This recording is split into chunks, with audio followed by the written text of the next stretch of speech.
इस वक्त air commodore retired Khalid Chishti साहब हमारे साथ मौजूद हैं। अस्सलाम वालेकुम sir, thank you very much for joining us. सबसे पहले तो बड़ी मस्बत खबरें सामने आ रही हैं। Chief of defence forces general Asim Munir Tehran में हैं और वहाँ से ये खबर आना कि आबनाए हॉर्मज़ को तजारती सरगर्मियों के लिए खोल दिया गया है। How big is this development? बहुत शुक्रिया, आपने इनवाइट किया। बिल्कुल बहुत बड़ी खबर है जी। इसमें तो कोई शक नहीं है कि ये कंसिस्टेंट एफर्ट्स हुई हैं। क्योंकि सिर्फ ये आबनाए हॉर्मोज बंद नहीं था या एक ब्लॉकेड नहीं था, ये पूरी दुनिया की इकोनॉमी को ब्लॉकेड लगा हुआ था, ऑयल सप्लाई को लगा हुआ था, एस्केलेशन और डेली कमोडिटी जो थी वो उनकी कीमतें बढ़ती जा रही थी। आमतौर पर देखिए, जब जंग इस तरह की होती है तो रीजनल होती है या उस स्पेसिफिक टू उस एरिया होती है, दो मुल्कों के दरमियान। ग्लोबल इफेक्ट नहीं होता। इंडिया पाकिस्तान की मई में हुई थी तो ये नहीं हो रहा था कि पूरी दुनिया की इकोनॉमी होस्टेज बन जाए हमारी जंग की वजह से। हमारे में जरूर मुल्क में था, एक एलिमेंट ऑफ था, हॉस्टिलिटीज थी, लेकिन पूरी दुनिया उससे इफेक्ट नहीं होती। स्टेट ऑफ हॉर्मोज बंद होने से ये हुआ था कि पूरी दुनिया में आपने देखा कि सिर्फ एक अमेरिका इन्वॉल्व था, दूसरी तरफ इजराइल इन्वॉल्व था। फिर ईरान ने कम बैक किया, रेजिस्टेंस पे अपनी पुटअप की ऑलमोस्ट 40 दिन तक। तो दुनिया की हर आइटम कह लें, ऑयल कह लें, कमोडिटीज कह लें, प्लास्टिक कह लें, जितने प्रोडक्ट या बाय प्रोडक्ट थे ऑयल से रिलेटेड वो बढ़ गए, इकोनॉमी सफर हुई, स्टॉक एक्सचेंज काफी इफेक्ट हुई।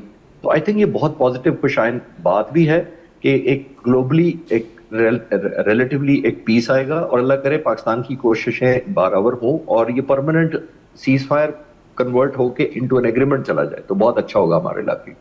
ज़ाहिर है किसी ना किसी ज़मानत पे ईरान ने इतना बड़ा ये ब्रेक थ्रू लिया या इनिशिएटिव लिया है। आपको क्या लगता है ये जो बैकडोर चैनल डिप्लोमेसी चल रही है उसमें क्या गारंटी है जो ईरान को दी गई है जिसके बाद उसने ये इनिशिएटिव लिया है? देखिए रेहान, बहुत मल्टी डायमेंशनल होता है। ऑब्वियसली जैसे अजम्पशंस होती हैं, बहुत ज्यादा डिजिटाइज नहीं किया जाता, डिप्लोमेसी बड़ा स्लो प्रोसेस होता है। लेकिन सबसे ज्यादा लेजिटिमेट जो ईरान की रिक्वायरमेंट या डिमांड थी वो यही थी कि उसको हाई डिग्री ऑफ एश्योरेंस मिलनी चाहिए कि दोबारा इस तरह का हमला अभी या आने वाले प्रेसिडेंट ट्रम्प के टेन्योर में या कोई और सदर आकर दोबारा नहीं चढ़ दौड़ेगा, इस तरह का हमला कर देगा, अपने आप वॉर को जस्टिफाइड समझेगा। तो आई थिंक एक नंबर वो एप्रीहेंशन थी। दूसरा एक और आपने देखा कि इजराइल ने बहुत ज्यादा as a show stopper, show spoiler के तौर पे इस्तेमाल किया कि उसने हिजबुल्लाह को टारगेट करना शुरू कर दिया। जाहिर है हिजबुल्लाह जो है उसकी लॉयल्टी ईरान के साथ ज्यादा है, तो ईरान जब तक ये मैकेनिज्म एश्योर ना करता कि वो उसको शामिल करे उसके अंदर कि वहां भी बमबारी बंद हो, एक ये बहुत बड़ी अचीवमेंट है। और I am sure president Trump ने भी कॉन्ट्रीब्यूट किया होगा इसराइल को कन्विंस करने में कि उस वक्त तक किसी तरह के मुज़ाकरात कामयाब होने की बहुत कम उम्मीद है अगर हिजबुल्लाह पर टारगेटिंग रही तो। एक उस तरह वो हुआ है। जब पाकिस्तान की मिलिट्री और पोलिटिकल लीडरशिप ने ज़ाहिर ईरान को, सऊदी अरब को, जीसीसी के दूसरे ममालिक से रब्ता करके उनको भी कन्विंस किया कि इसको कूल डाउन करें। इस तरह की जो सीज फायर होती है हमें ये याद रखना चाहिए रेहान कि ये जो इस हाइट तक चली जाती है, एस्केलेशन, एग्जाइटी चली जाती है, तो उसका कूलिंग पीरियड होता है। जब आपने देखा यहाँ इस्लामाबाद में मुज़ाकरात हुए थे तो वो तीसरे दिन शुरू हो गए थे, तो उस तरह कूलिंग पीरियड उसको मिला नहीं था। कूलिंग पीरियड का मतलब ये होता है कि लोग रियलाइज करें क्या क्या अचीवमेंट्स हैं, कहाँ कहाँ नुकसान हुआ है, आने वाले वक्तों में कॉन्सिक्वेंसेज क्या होंगे। तो आई थिंक पाकिस्तान की हुकूमत ने बड़ा पॉजिटिव रोल प्ले किया, हमारी लीडरशिप ने भी तमाम फ्रीकैन को ये कन्विंस करने में कामयाब रहे कि ये कॉन्सिक्वेंसेज सिर्फ आपके नहीं है बल्कि ग्लोबली नुकसानदेह है। तो कामयाबी रही, अल्लाह करे आने वाले वक्त और अच्छी खबरें लेकर आए। देखिए इस दौरान ज़ाहिर है CBMs तो हुए हैं और उन CBMs की ही कड़ी है कि वज़ीर आज़म पाकिस्तान पहले सऊदी अरब गए, फिर कतर गए और फिर तुर्किया का दौरा किया और उधर फील्ड मार्शल सैयद आसिम मुनीर साहब ईरान में हैं और वहाँ से खबरें आ रही हैं। तो आप और फिर प्रेसिडेंट ट्रम्प ये कह रहे हैं कि मुआहदे के करीब पहुँच चुके हैं। तो मुआहदे के करीब पहुँचने का मतलब क्या समझा जाए? ज़ाहिर है जो डेडलॉक इस्लामाबाद टॉक्स के अंदर था, क्या वो डेडलॉक अब दूर हो गया है?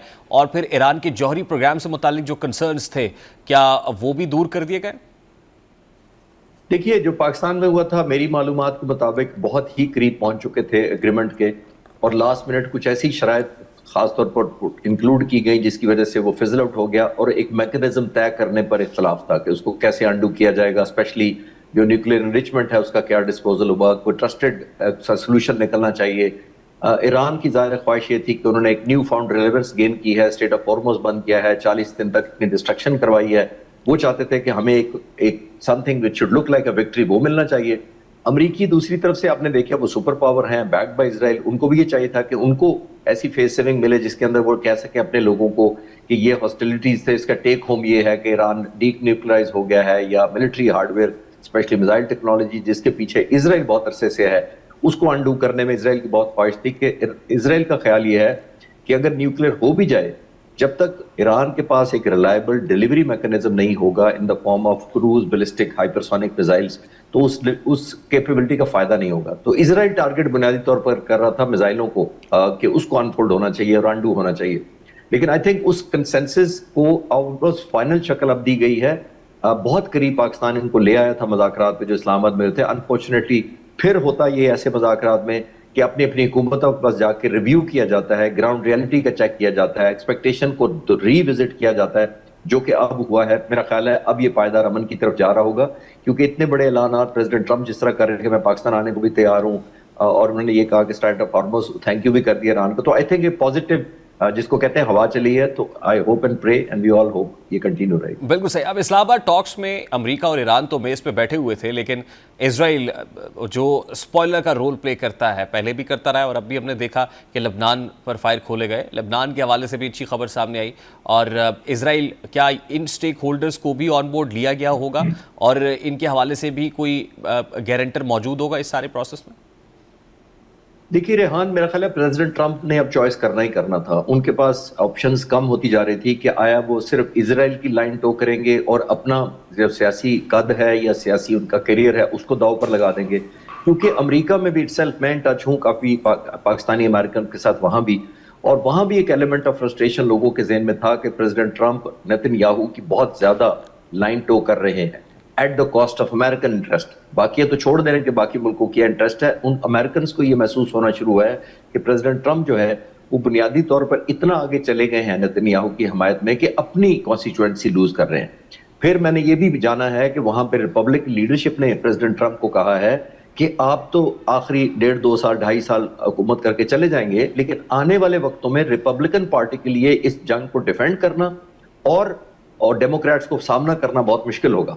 تو آپ کو اس وقت اپنی پارٹی کی, اپنے پولیٹیکل کیریئر کی فکر کرنی چاہیے بجائے اب اسرائیل کی لائن ٹو کرے. تو آئی تھنک ایک نیو ریئلزم سیٹ ہوا ہے پریزیڈنٹ ٹرمپ کے ذہن میں بھی, کہ انہوں نے چوائس کیا ہے کہ میں نے اب خود اپنے آپ کو بھی ایک سروائیو کرانا ہے, ایک ون شو بھی کرنی ہے. And I am sure president Trump ایک واحد شخصیت ہے شاید جو اسرائیل پر اپنا پریشر ڈال کر یہ منوا سکے سیز فائر, جو کہ خوش آئند ہے کہ حزب اللہ کے خلاف سیز فائر ہوا ہے لبنان کے خلاف. ٹھیک sir, lastly where do you see Pakistan standing in the whole situation, like ایک برج بلڈر یا پھر کہیں کوئی ضامن بھی ہے؟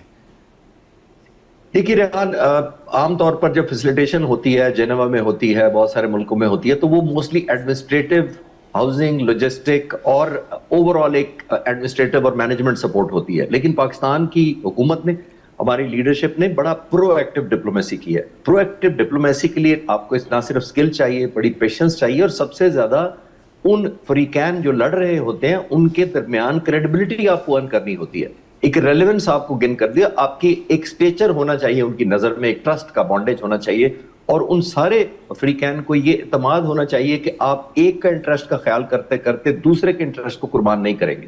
یہ بہت بڑی اچیومنٹ اس دفعہ پاکستان نے کیا کہ ہم نے ایک فیئرلی بیلنسڈ ظاہر لے کر سب کو چلے ہیں اسٹیک ہولڈرز کو, جس میں کسی کو یہ احساس ابھی تک نہیں ہو پایا کہ ہم کوئی ایسی سائڈ لے رہے ہیں یا ہم ایک سائڈ کی جگہ دوسری طرف بائسڈ ہیں. تو یہ ڈپلومیسی کی آئی تھنک ایک بہت بڑی مثال ہوتی ہے کہ اگر آپ اس طرح کی ریلیونس بھی گین کریں, کریڈیبلٹی اور ٹرسٹ بھی لوز نہ کریں. بہت بہت شکریہ, بہت شکریہ. کوموڈور ریٹائرڈ خالد چشتی صاحب موجود